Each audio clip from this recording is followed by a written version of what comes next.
Baik, saya akan menjelaskan mengenai pengertian pengelolaan pembiayaan pendidikan. Pengelolaan berasal dari kata manajemen atau administrasi.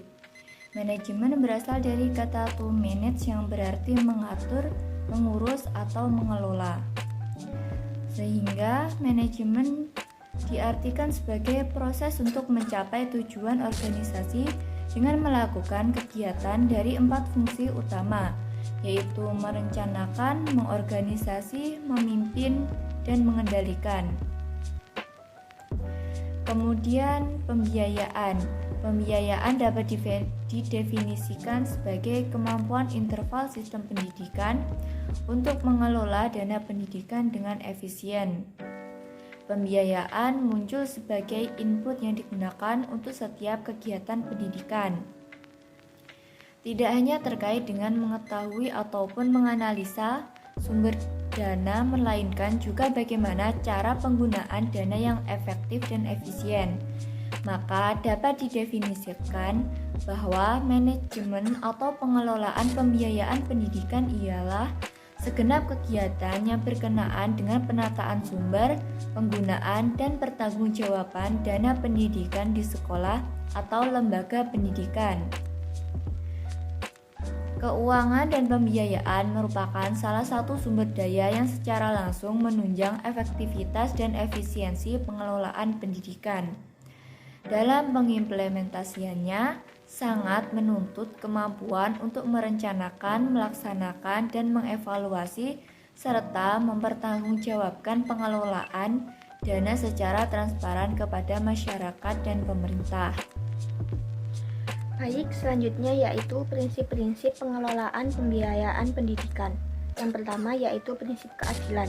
Prinsip ini dilakukan untuk memberikan akses pelayanan pendidikan seluas-luasnya kepada peserta didik, tidak membedakan suku, ras, agama, dan jenis kelamin dan kemampuan atau status sosial ekonomi.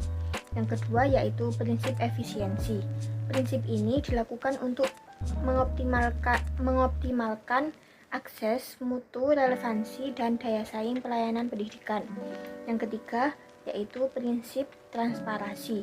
Prinsip transparansi ini dilakukan dengan memenuhi asas kepatutan dan tata kelola yang baik oleh pemerintah daerah, penyelenggara pendidikan yang didirikan masyarakat, dan satuan pendidikan. Yang keempat yaitu prinsip akuntabilitas politik.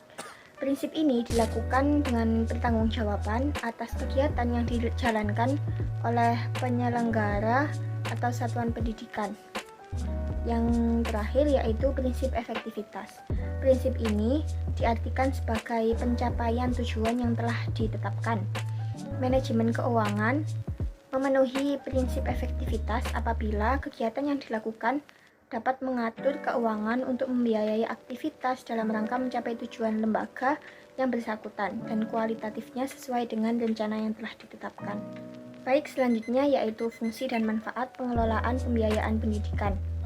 Yang pertama yaitu memperjelaskan pemihak terhadap masyarakat miskin. Pemihakan terhadap masyarakat miskin dilakukan untuk menghilangkan hambatan biaya bagi peserta didik untuk dapat mengikuti dan menamatkan pendidikan sekolah dasar. Yang kedua, penguat dan desentralisasi dan otonomi pendidikan. Dalam kerangka desentralisasi dan otonomi pendidikan dimaksudkan untuk meningkatkan efisiensi dan efektivitas pengelolaan dan penyelenggara urusan pendidikan. Yang terakhir yaitu insentif dan disinsentif bagi peningkatan akses, mutu, dan tata kelola. Intensif dan disinsentif diberikan dalam bentuk hibah berdasarkan kriteria peningkatan akses, mutu, dan tata kelola pendidikan dengan menggunakan indikator-indikator yang mengacu pada standar nasional pendidikan. Baik, selanjutnya yaitu perencanaan pembiayaan pendidikan. Untuk menyusun suatu perencanaan pembiayaan atau yang biasa disebut dengan rencana anggaran, hal-hal yang harus diperhatikan yaitu 1. Mengidentifikasi kegiatan-kegiatan yang akan dilakukan selama periode anggaran. Yang kedua, yaitu mengidentifikasikan sumber-sumber yang dinyatakan dalam uang, jasa, dan barang. Yang ketiga, yaitu semua sumber dinyatakan dalam bentuk uang, sebab uang pada dasarnya merupakan pernyataan finansial. Yang keempat yaitu memformulasikan anggaran dalam bentuk format yang telah disetujui dan dipergunakan oleh instansi tertentu. Yang kelima yaitu menyusun usulan anggaran untuk memperoleh persetujuan pihak yang berwenang. Yang keenam yaitu melakukan revisi usulan anggaran. Yang ketujuh yaitu persetujuan revisi anggaran. Dan yang terakhir yaitu pengesahan anggaran.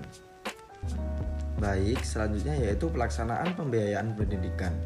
Dalam melaksanakan anggaran pendidikan, hal yang perlu dilakukan adalah kegiatan membukukan atau accounting. Pembukuan mencakup dua hal, yaitu pengurusan yang menyangkut kewenangan menentukan kebijakan menerima atau mengeluarkan uang, serta tindak lanjutnya, yakni menerima, menyimpan, dan mengeluarkan uang. Jenis pengurusan kedua disebut juga dengan pengurusan bendaharawan. Selanjutnya yaitu pengawasan pembiayaan pendidikan.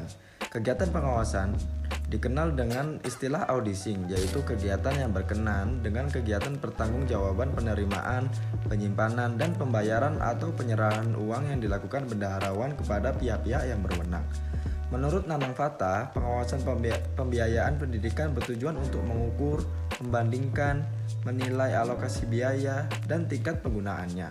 Secara sederhana, proses pengawasan terdiri dari memantau, menilai, dan melampirkan hasil temuan baik pada kinerja aktual maupun hasilnya. Sekian presentasi dari kelompok kami. Terima kasih.